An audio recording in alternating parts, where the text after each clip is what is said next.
La prima cancellazione si è verificata il giorno del mio 44esimo compleanno. Quella mattina mi ero svegliato più presto del solito, molto prima che suonasse la sveglia. Era una giornata autunnale, piovosa, dal cielo livido. Mi sono alzato dal letto a fatica, per trascinarmi verso il bagno con la testa pesante e la mente ancora confusa. Arrivato davanti allo specchio, non ho visto il mio riflesso. C'era l'immagine della porta, dell'accappatoio appeso al gancio sulle piastrelle di maiolica, ma io continuavo a essere invisibile.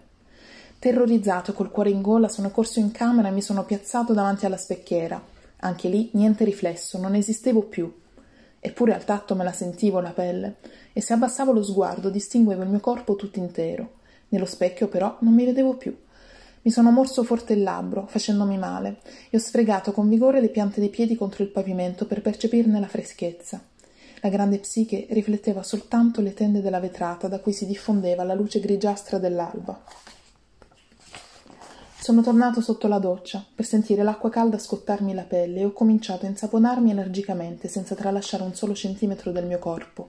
Ero vivo, non c'erano dubbi, quella massa compatta, palpabile e fremente ero proprio io.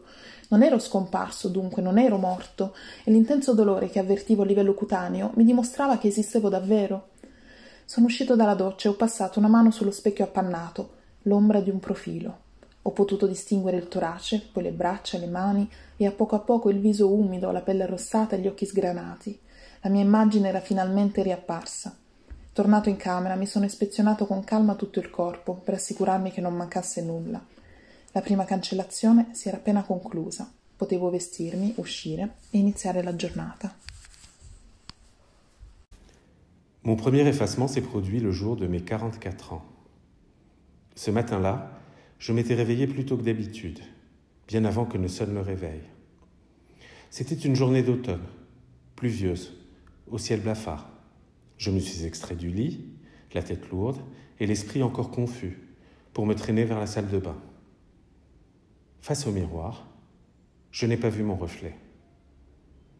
La glace me renvoyait l'image de la porte, du peignoir de bain accroché à la patère sur le mur de faïence blanche. Mais moi, je demeurais invisible. Paniqué, le cœur battant, je me suis précipité vers la chambre pour me planter face au grand miroir. Là encore, aucun reflet. Je n'existais plus. Pourtant, je sentais parfaitement ma peau sous mes doigts, et lorsque je baissais les yeux, je distinguais mon corps dans sa totalité.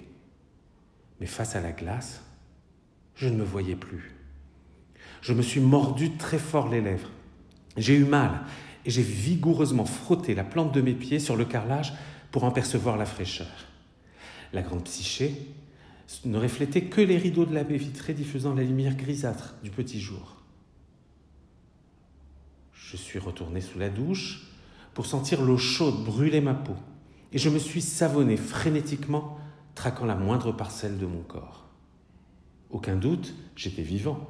Je formais bien cette masse compacte, palpable et frémissante.